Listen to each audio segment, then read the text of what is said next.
Hello everyone, my name is Dr. Daniel J. Lundberg. I'm a professor of chemistry at Gallaudet University, and I'm also the program director for both the biology program and the chemistry and physics program at Gallaudet.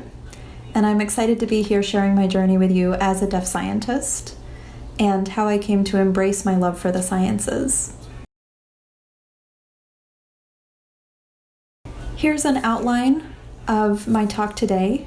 I'll spend about half of it talking about my background and my mentoring experience, and then the other half talking about my research. And I want to thank the World of Wonder organizers for asking me to include some information about my childhood pictures, background information, and mentoring information. Basically, information about what led me to be where I am today. I think that's really important for anyone to know. I wish I had had this type of opportunity when I was a graduate student. Most of us go to research presentations, which is important, but it's also important to hear the different stories of scientists about their backgrounds, about their childhoods, and about how they got to where they are today. This presentation also gave me an opportunity to reflect on how I got to be where I am today. And it is incredible.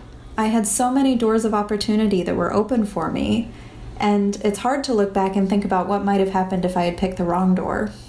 So basically, I'll talk about my childhood, and then I'll talk about my undergraduate years, including my internships and post-bac. I'll talk about my graduate years, and then I'll talk about my career as a Gallaudet University faculty member. I haven't had a haircut since February. And Albert Einstein, of course, when he was younger in his 20s and 30s, on the left here, you can see that he was well-groomed. He had short, dark hair. And then over time, as he got older, his hair got more wild and more unruly. And at the end, you can see his unruly white hair. And I think I might be following his model. Check me out in 20 years, see where I am then. I'll start by talking about my childhood. On the left, you can see a picture of my family. I'm the oldest of 4. And there's 12 years difference between me and my youngest sibling. My next sibling is my sister Kayla, who is a massage therapist. She actually learned sign language before she could talk. And then next is my brother John. He's an insurance company executive now for Travelers Insurance. And then my youngest sister is Kelsey Ann, and she's a registered nurse, an RN. She typically works with kidney transplant patients and doctors and organ donors to coordinate those.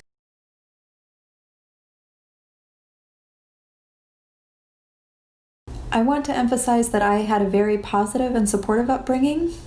My parents always told me that I could do anything as long as I worked hard for it. Even though, of course, we may recognize that majority may require less work than me, for example, having to prep interpreters, coordinate interpreters, advocate for my communication needs. Despite that extra work, as long as you work hard, you will make it. My father was a Frito-Lay salesman. He's retired now. So he sold Cheetos, Doritos, Lay's, Ruffles, all of the Frito-Lay products. And then my mother is a retired dietitian and nutritionist. And before I was born, she was a health educator. So I had the best of both worlds. I had all the junk food from my dad, and then I also had all of the nutrition and healthy eating from my mom. My father always says to his friends and family that I'm his son, the doctor. And I always correct him. Of course, I'm not an MD, I have a Ph.D. And he says, no, you're the doctor, you're the doctor. So I think that positive mindset was always very important for me. I am the first person to have a Ph.D. in my family. All of my siblings are hearing, but they've always thought of my deafness as not being a big deal. Other people look at it as, oh, you're deaf, you can do anything, it's all that, but my family has always looked at me as the same, no different. If you work hard, you will make it. We have some political disagreements and some other disagreements, but the love is always there with my family. The picture on the right is me with my grandfather. This picture was taken about 10 years ago, and he just passed away a few years ago. I'm the oldest of all my cousins, so I'm fortunate that I got to spend more time with my grandfather compared to my other cousins. He was born and grew up during the Great Depression, and he had to work very hard. And sure enough, he created his own business as a beautician. He worked hard all his life, and then he was able to retire early and comfortably. He had a good retirement, and I've always looked up to him as a role model. Anytime I'm in a rut or I'm unsure about my future, I will always think about my grandfather and how hard he worked, and then he was able to reap the successes of his hard work. He always told me that he was proud of me, and he never treated me any differently from anyone else. I was born and grew up in Minnesota, and Minnesota is not a state of igloos. It is cold in the winters. It can get down to -60 Fahrenheit, very blustery, almost like Rochester, but colder than Rochester. But then during the summer, the lakes open up, it becomes very humid, and it can easily get into the 90s. It can sometimes even get into the hundreds. The reason for that is that it's far from the ocean. It's in the middle of the US, so there's not much temperature stability, but it was a very good place to grow up in.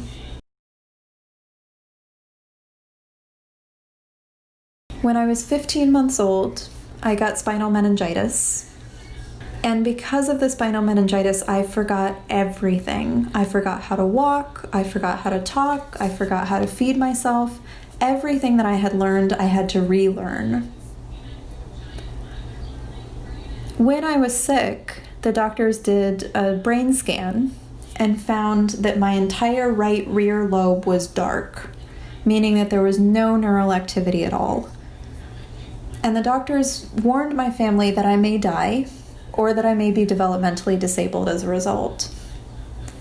A few days after that, they did another scan, and the doctor walked out of his office in shock. He had never seen this before in his life. He said that all of the color was back. All of my neural activity was back like normal. My auditory nerves, of course, was destroyed, and so that's how I became deaf. My mom took C classes. She learned signed exact English. This was back in 1980, 1981 or so, so signed exact English was fairly popular. My dad at the time was working overtime and doing extra work to pay off my medical bills because of my spinal meningitis. So my mom was able to take sign language classes and then teach it to my dad, and both of them are able to communicate with me. Now they use more like PSE. It's not perfect. They do sometimes use spoken English around other family members, but for the most part they use sign language when I'm around, and they include me in conversations, which I've always appreciated. Now, my mom became involved, soon after I became deaf, my mom became involved with different parents groups for parents of deaf children, so that she had support systems from other parents with deaf and hard of hearing children, and also with teachers of the deaf and hard of hearing. So through that, I was able to meet other deaf and hard of hearing kids. We were able to use sign language together. When I was 2 years old, I started preschool at Como School, which was about 40 minutes away from home. And then I went to Cedar School, which was about 20 minutes away from home. It was a bit closer for preschool. And that was all deaf and hard of hearing kids and teachers. We all use sign language. And then I went to Gideon Pond Elementary, which was also about 20 minutes drive from home. And I was there from kindergarten to 6th grade. Many of the kids in kindergarten in general go for only half days, morning or afternoon, but I went for full days. I spent half the day with the deaf and hard of hearing class and deaf and hard of hearing teachers. And then I spent the other half of the day with an interpreter in a mainstream setting with other hearing students. And I think that was a great educational experience for me. My mom remembers that I used to come home exhausted because of the long days, but I think it was a great idea. I was exposed to both worlds very early on in my education. In third grade, I was taking less and less classes with deaf and hard of hearing peers, and more classes in the mainstream program. I still saw my deaf peers at lunchtime, at recess, during breaks, but in third grade I was fully mainstreamed. The lowest grade I ever got was in sixth grade science class. I got a C. I had always enjoyed science, but the procedure, the reporting, the lab reports was very rigorous, and at that stage of my life I was very creative. And I never thought I would become a scientist, much less a professor of chemistry. During elementary school, of course, you can see the hearing aid, the old-fashioned box with the wires. That was speech training.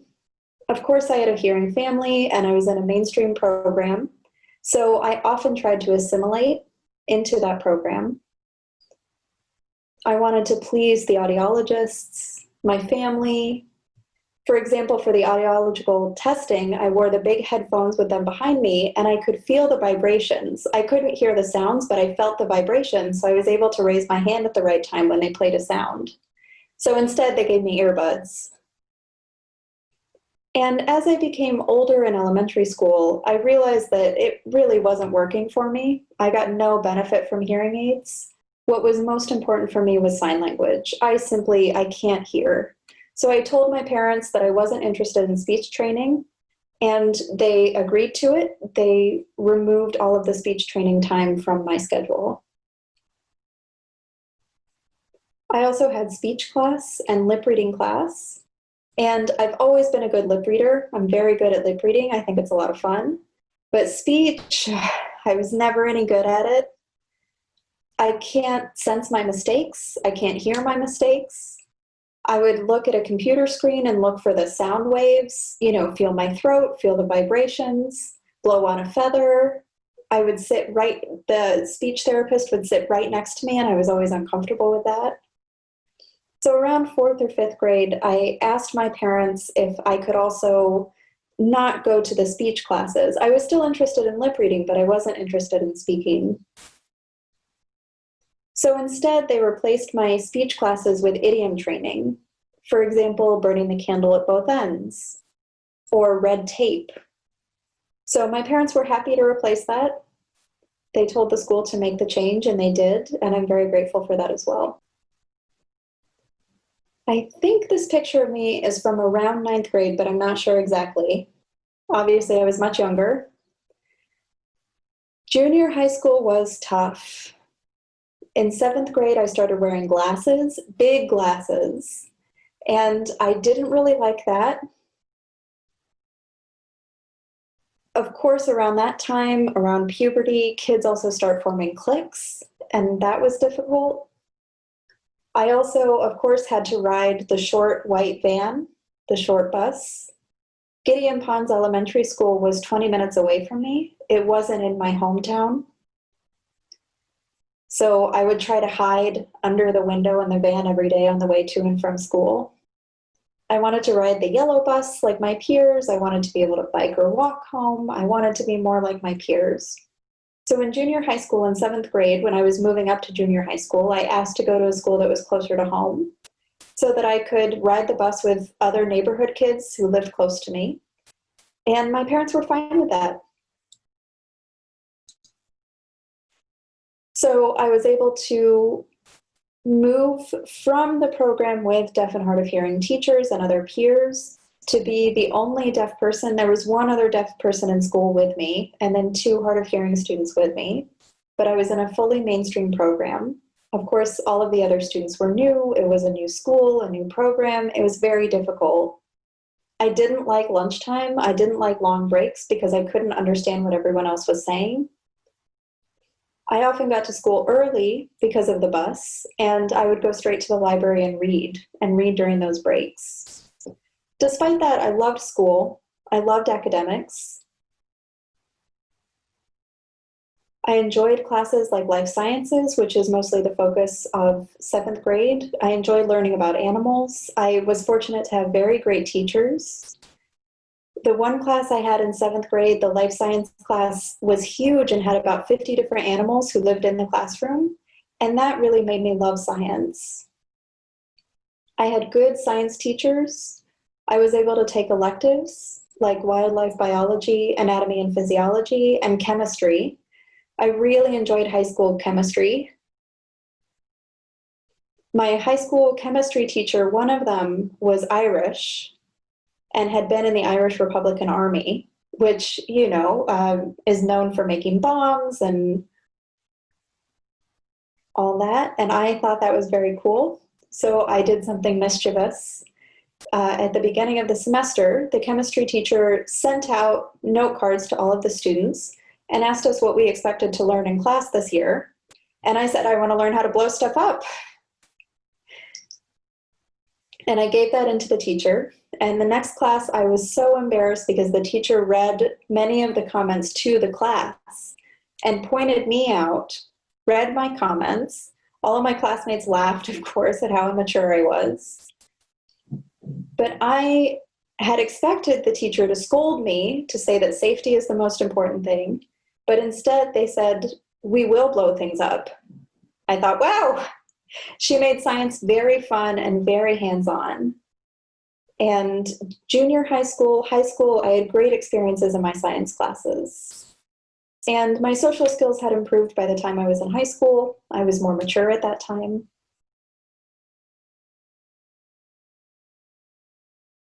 When I got into high school, I started working at McDonald's with other high school students and young adults. I was on the cross-country track team as well.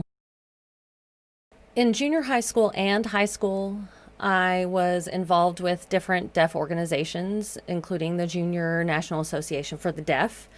But one thing I looked forward to every year and put on my calendar and looked forward to was Camp Courage North, because I got to interact and socialize with all deaf and hard of hearing peers. The counselors and other people there were also from Gallaudet and NTID. And so there were young adults in college who could sign.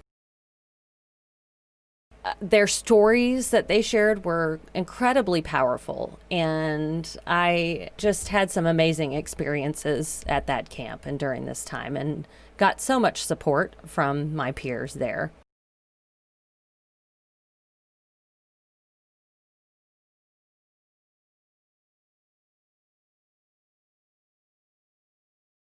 One time I remember I was kayaking in the wilderness, and I remember that is where I found my love for nature and the environment. We were on this adventure for 4 days.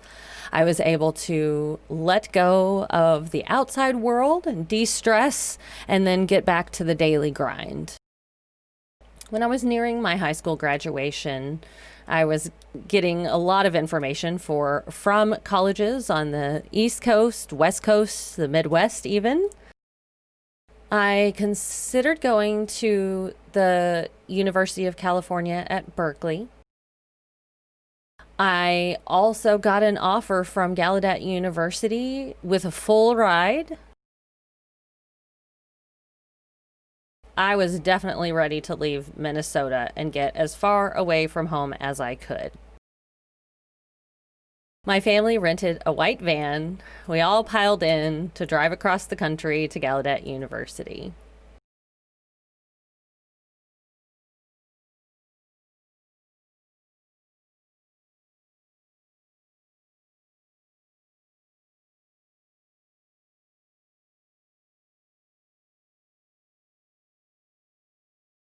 And I remember orientation. My brothers and sisters, my family, were getting ready to leave, and my mom was tearing up. And I remember I was just going to say bye to my mom, my family, and I saw my dad behind my mom give me that look telling me I better hug my mom. So I was like, oh yes, I need to hug her. So I hugged my mom real big, told her I loved her, and then they left. And I wasn't super sad because of the communication that I was able to have. I had interpreters growing up. This was my first time to have direct access to communication in such a way. Often, Growing up, my interpreters would clean up my presentations for me. So this was the first time that I learned that I wasn't such a great presenter. And I was told directly from my professor, a couple of my professors, that that was the case. But now I became more confident in my time at Gallaudet in my identity as a deaf person. I want to mention 4 mentors during my time at Gallaudet. Dr. Shirley Schultz-Myers was my freshman honors English professor. She got me off to a great start and a great foundation of support. She is a CODA, a child of deaf adults. Next is Dr. Sorensen, who is a chemistry professor. Now, my undergraduate was in biology, but I still took many of her classes. And she gave great advice. She was very supportive. She's a big-time student advocate and really a fantastic educator as well. She was a role model for me. Next, Dr. Braun, Derek. At that time, he was teaching freshman honors biology, and he was a Ph.D. student at the University of Maryland. He was deaf, and at that time, Gallaudet mostly had hearing professors who could sign, but Dr. Braun was the first deaf scientist at Gallaudet, and he was also an important role model for me. And Beth had a master's in forensic science. She was my academic advisor, and we had a great relationship, lots of heart-to-heart conversations. I was able to share stories about my life and get her advice and talk about how she overcame her challenges, and I never felt like I was alone. I needed to narrow down which science field I was interested in. My first internship experience was at the National Forest Service in Bonners Ferry, Idaho. You can see these 3 pictures on the slide here. I went to a forest fire hotshot training camp. We learned how to use a compass and other instruments to find where a fire might happen or where it is starting and be able to locate the fire and prevent it from spreading.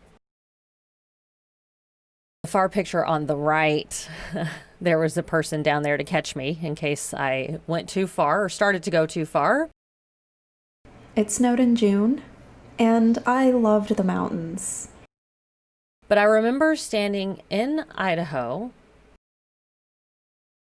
and I could see British Columbia to the north, Montana to the east, Washington State to the west. One thing I realized during this time was that on the weekends, I did not want to go back to the mountains. I didn't want to work. All week, all day, we had been working so hard that I didn't want to go out to the mountains, and my hobby was gone. Normally, I was thrilled to get out into the wild, but dealing with the bugs, the weather, it was nice to be inside, and that's when I realized that it was time to find something else.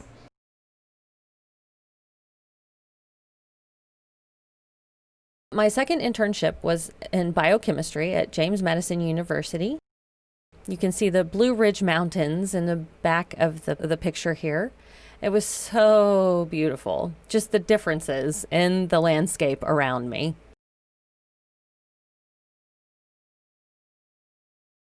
The project I worked on was under Dr. McDonald. She's a female chemist. There are not many female chemists, especially back in 2000. We really seemed to understand each other and our frustrations being a minority in the chemistry field. She treated me as an equal. I felt like I was an equal with all the other hearing students I was working with. With her, I studied the denaturation of myoglobulin at different temperatures. That was my first exposure to biochemistry. And I remember some of the tests we did in the cooler, and I was always excited to work in the cooler because I was still a Minnesota boy, and the cooler was much, much cooler. It was a hot summer in the valley in Virginia. And then later, my first 3 years as faculty at Gallaudet University, I reconnected with Dr. McDonald. We actually collaborated on a project for 3 different summers. My third and final internship for my undergraduate degree was at Duke University for Biomedical Engineering. The lab was led by a Chinese scientist, and there were many Chinese American scientists that worked in the lab. It was a wonderful multicultural experience for me. I studied biopolymers. So when there's a cancerous tumor in the body, drugs, of course, can be used to destroy the cancer, but the problem is when a drug is injected into the tumor, it often doesn't stay within the tumor alone. It will spread throughout the body. So the question is how to develop a drug that will stay inside the tumor. So we were working with biopolymers that the drug is dissolved in, and at room temperature it should be less viscous so that it's easier to inject. And then once the drug in the biopolymer enters the tumor and becomes warmer at body temperature, 37 degrees Celsius, then it becomes harder and more viscous so that the drug stays within the tumor and can destroy the cancer cell. I realized that I preferred biochemistry and biomedicine instead of bioengineering or biomedical engineering, but I did complete my internship. And one great experience at Duke, all of the students who were involved in the REU, the research experience for undergraduate students, had to present. And the professor that worked with us was experienced working with deaf and hard of hearing students from Gallaudet, RIT, and TID, and other universities that had deaf and hard of hearing students. And so this professor was incredibly direct and told me that I was an awful presenter. For example, this presentation, if I was presenting this presentation back at that time, it would take me about 5 minutes and I would be done. So I was taught how to give interpreters breathing time, how to work with the interpreters, how to allow pauses so the interpreters can finish their sentences and keep caught up with me. So at the end of the internship, I was one of the best presenters when I left. I'll never forget that experience. That helped me improve in such a way over such a short time. Once I graduated from Gallaudet University, I didn't know what to do. I knew I loved science, but I wasn't sure what I wanted to do, if I wanted to go to graduate school, and if so, where. And I didn't want to choose the wrong door to go through and then end up having a midlife crisis shortly thereafter because I didn't enjoy what I was doing. So I talked with my academic advisor at Gallaudet, as well as Charlene and Derek. They had seen me progress through my studies at Gallaudet. They knew my personality, my goals, my strengths, and my weaknesses. And they suggested that I go to the National Cancer Institute at the National Institutes of Health nearby in Maryland to do a postbac for 1 year. So I decided to go for that. That was one of the best decisions I made.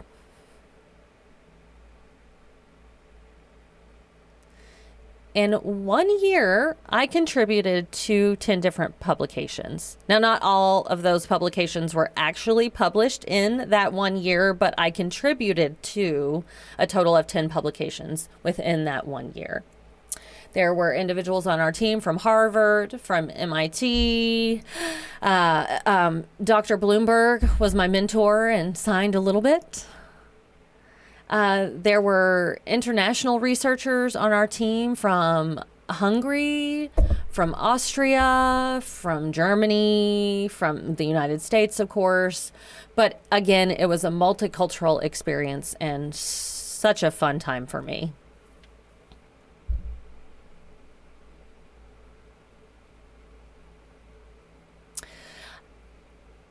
So when I was looking at my Ph.D. direction, I talked with Dr. Lundberg, and I was preparing for my GRE, and he asked me questions about what I might want to do.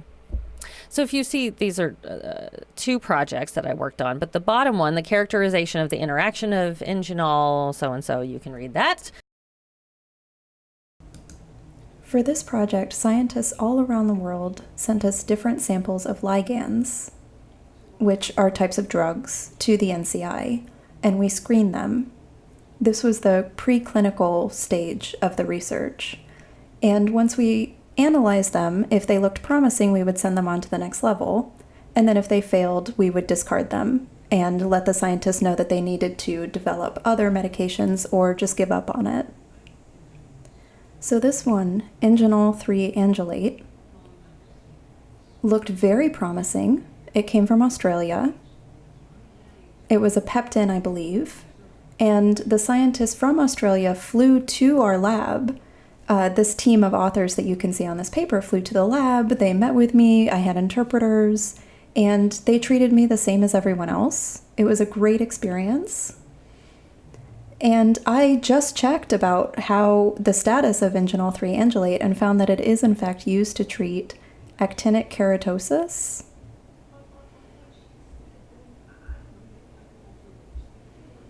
And it is also used topically as an anti-tumor medication as well.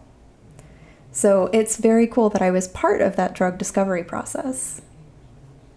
And the second author on this publication as well.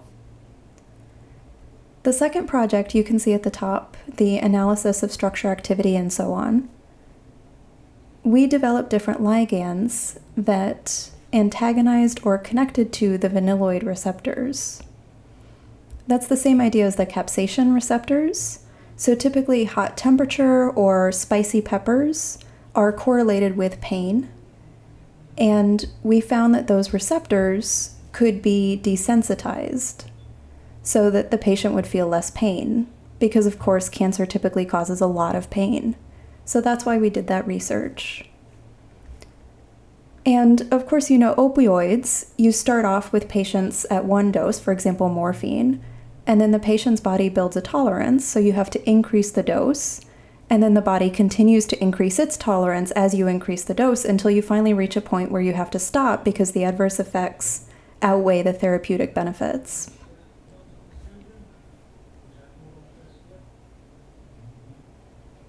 And that experience helped me realize that I did want a Ph.D. I didn't want to just be a lab technician using pipettes all day. And Nancy Lewis worked there for 30 years, and she loved it. She loved the stability, she loved the technical work, she really enjoyed herself. But I realized that I didn't love it as much, and Dr. Bloomberg really encouraged me to go for my Ph.D. So I found the University of Minnesota Medical School and decided to pursue pharmacology there. I must thank Dr. Stan Thayer, Dr. Campbell, and Siebold. I worked with them in my time there. I think in the fall Thanksgiving break, I went home to visit my family, and, well, my girlfriend and I at the time went to visit family.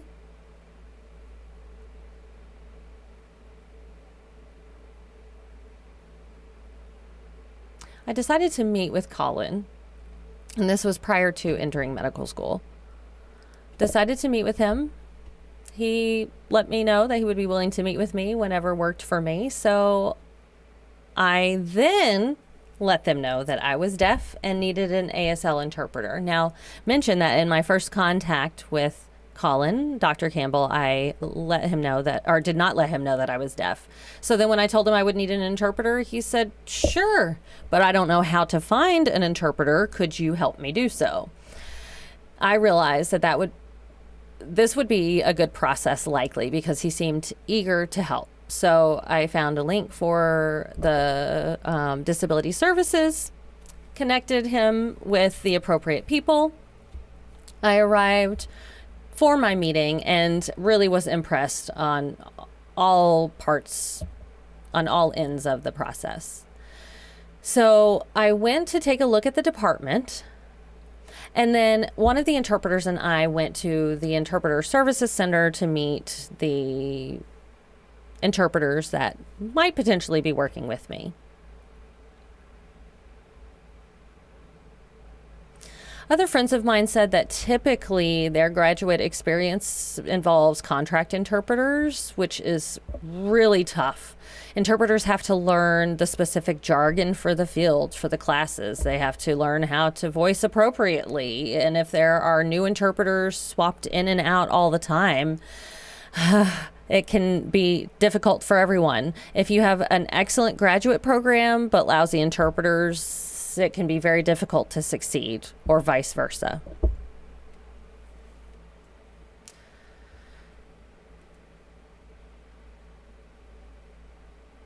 So I worked in Dr. Stan Thayer's lab for my dissertation.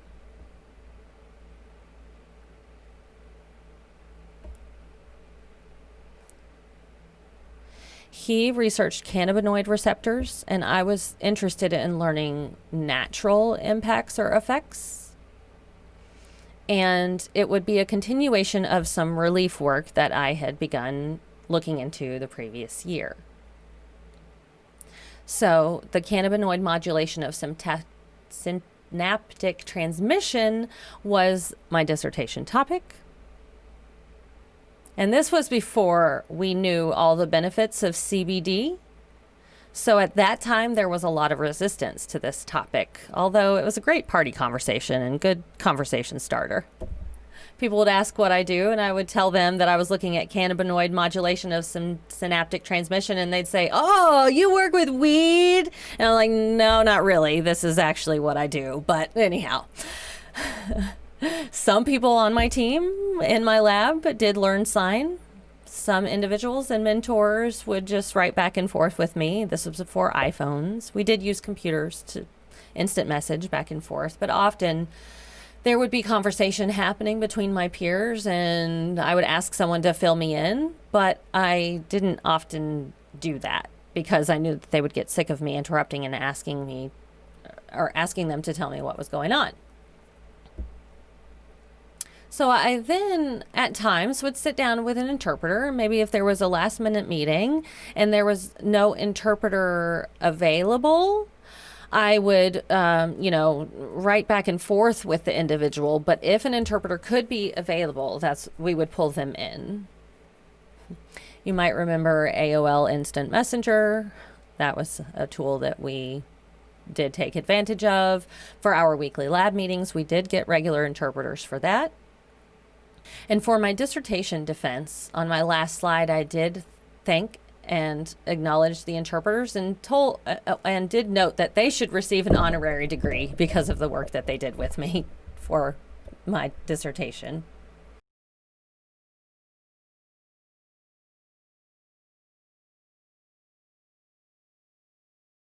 In my first year of my PhD program, I married my wife. We had been dating for 4 years.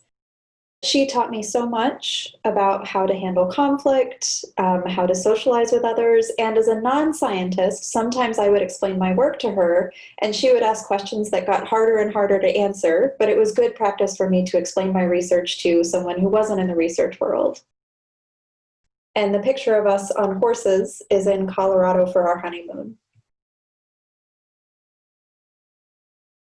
Before my first year in the PhD program, Emily and I bought a house that was 750 square feet, fairly small. And that was before the housing bubble crashed, before the 2008 recession. This was in 2003. Home values were skyrocketing. We thought it would be a good investment, especially as poor college students. The interest rates, we would be able to rent it out to others. I thought it would be great. So we applied for the loan, we got the loan, we bought the house, we did a lot of renovations to it, made it much better than it was when we bought it. And looking back on it, I should not have bought a house. It took a lot of time away from the research that I should have been doing. And as I got closer to the end of my PhD, we put it on the market in 2006. And at that same time, several other houses on our block started being foreclosed on. And the value of the house dropped. We had to drop the price. And then finally it sold, which was such a relief. We didn't make any profit on it, but we also didn't have any losses from it. And that was such a relief. I felt so free after that, but I highly recommend that PhD students do not buy houses. And then our daughter, Stella Ann, was born in 2006. And sometimes you plan to do this and then this and then this and then this and then get a career and then have kids. I had a kid first, but she is such a blessing. I did take a second job to support my family because the PhD stipend that I got was not quite enough. So I also worked for Sorensen Video Relay Services and received compensation from them, and then also got my deaf fix from working with them. And I'm also fortunate that Dr. Thayer provided health insurance to my whole family and everyone in the lab, not only me, but my family as well. He recognized that if members of the lab don't feel appreciated, they will not work as well. So he valued us and treated us well, and taught me the value of keeping everyone happy and appreciated and supported on the team. In sum, at this point, I thought about all of my different options. I could have gone into private industry, where research, for example, at Amgen is only 5%, because the work is for the stockholders. There are also a lot of mentoring programs for underrepresented people, and taking advantage of those was important. I was able to work with others and ask what their jobs were like. But for example, if I worked long hours, if I worked 60 hours a week, 5% of that is only 3 hours. And that wasn't enough time for me to do my own independent research, which is what I was really interested in doing. Startups, there would also be an issue of budget. Interpreters are expensive. Job security isn't always great at startups. So I wasn't sure about that.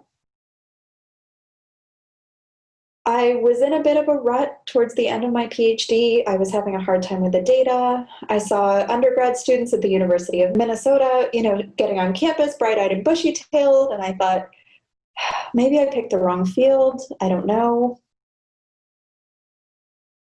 But fortunately, Metro Deaf School was created as a new charter school around that time, and it's still running today. They were hiring science teachers, and I knew that the school had just been founded. So I applied and was invited for an interview. They liked me a lot, but one of my friends already had a master's degree in science education, already had her teaching license, and was much more qualified than me. And the job was offered to her instead. And of course, I'm very happy for her. And looking back on it, thank goodness that I didn't take that job. I'm much happier where I am now in college at a university level, being a professor instead of a grade school teacher. Fortunately, about a month later, my research started taking off again. Things got a bit easier to deal with again, and I had much more motivation again. I do like research, but I realize that I don't necessarily like researching full-time, and vice versa. I do like teaching, but I don't necessarily like teaching full-time. And because of that, I realized that academia would be the best fit for me. Teaching, scholarship, and service, which is what I'm doing now. Service is also very important to me, and so that's what drew me into academia. In my fourth year as a PhD student, Gallaudet University had a chemistry faculty position available. So I applied for it and was invited for an interview, and then was offered the position. So I went back to Stan, my PhD advisor, and let him know the good news, and he said, no, you have to finish your PhD first. You can't commute back and forth between Minnesota and Gallaudet. You have to finish your PhD first. So unfortunately, I was very disappointed to have to turn down the job offer, and was also very risky because it's difficult to find a tenure track position in academia, and I wasn't sure if I would have that opportunity again. Fortunately, in my fifth and last year of my PhD program, again, Gallaudet University had an opening for a chemistry faculty. So again, I applied, interviewed, and was offered the job again. I talked to Stan, and he said, yes, as long as you finish your research first. So at that point, I could see the white light at the end of the tunnel. That gave me the motivation to continue my work and defend my dissertation. 2 weeks after I defended my dissertation was my first day as a faculty member at Gallaudet University. At Gallaudet, I started as a junior faculty, and Gallaudet's research programs were just starting.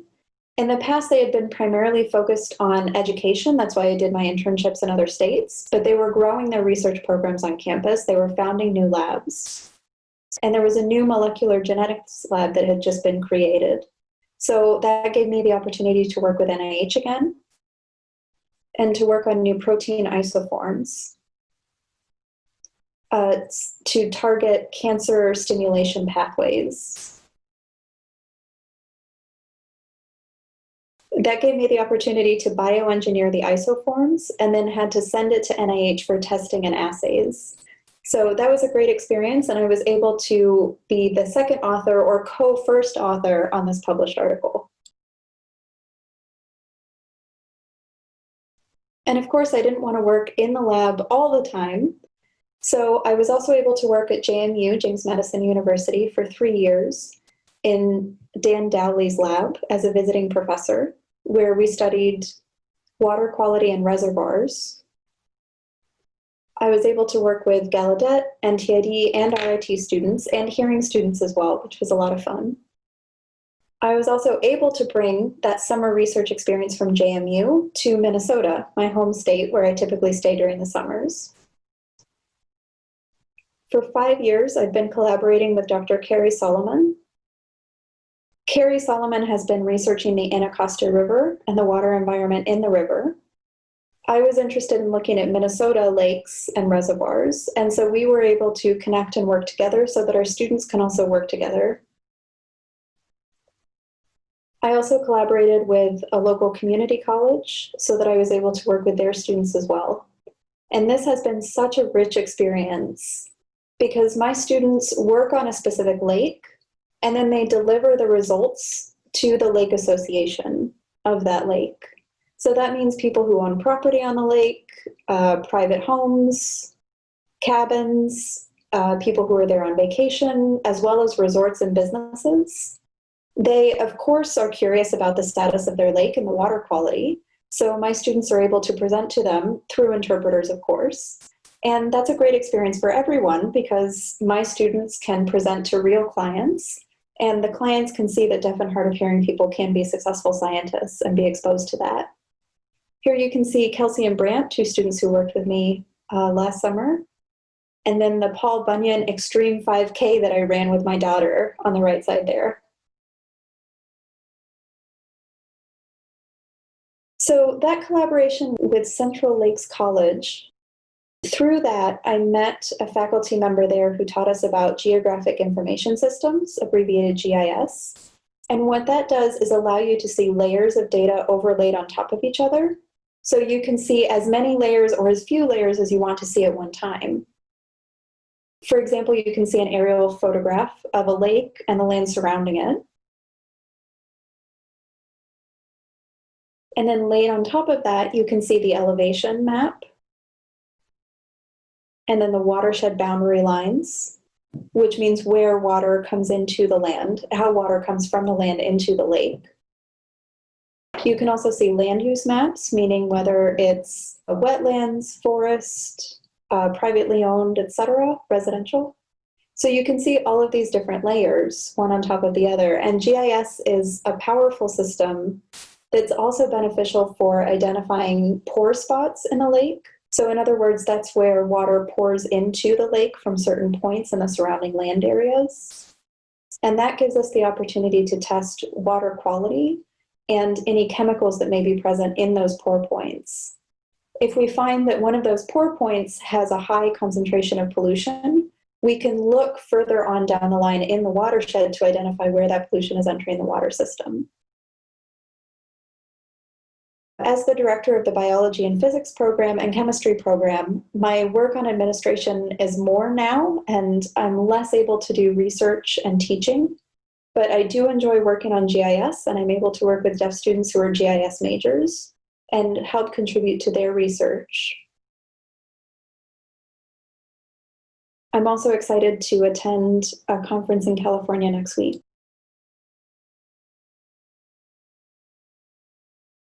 This is my family from 8 years ago. My son Bowden Daniel is 11 now, and then Stella Ann.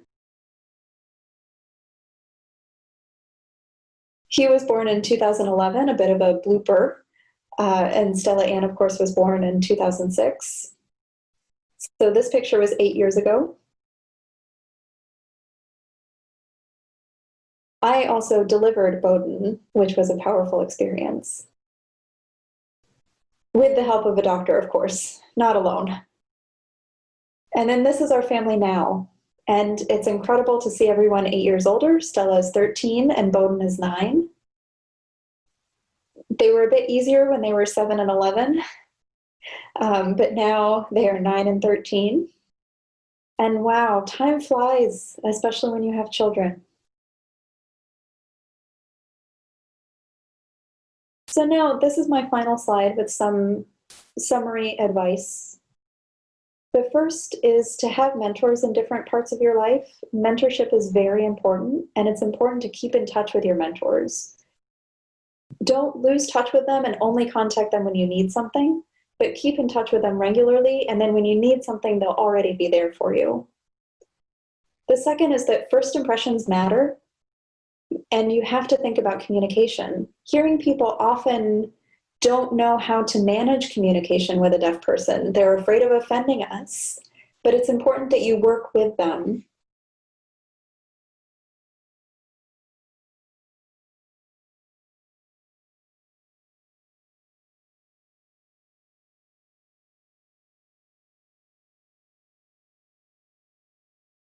Collaboration is also very important. And next is to keep your interests open. Like I said, science is a winding road. Still to this day, our paths are not linear. So be open to change, be open to new opportunities, be ready to adapt and evolve, and never lose your love of science and research and your curiosity.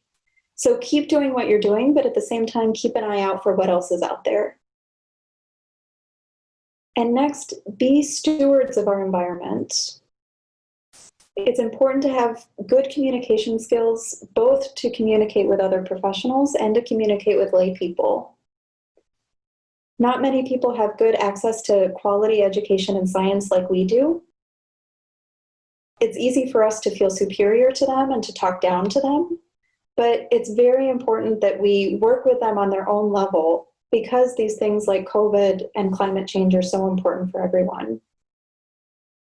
The last thing I want to mention is self-care is so important. It's so easy to get lost in the research. We never have enough time. We have too many responsibilities. We fill too many different roles. But we have to find some time to take a time out, to get away and to get rest for our minds and bodies and souls. It's important to exercise, sleep, and take care of ourselves. And that will help us be more productive in the end. Of course, it's easier said than done, I know, but it's an important reminder for all of us. Thank you.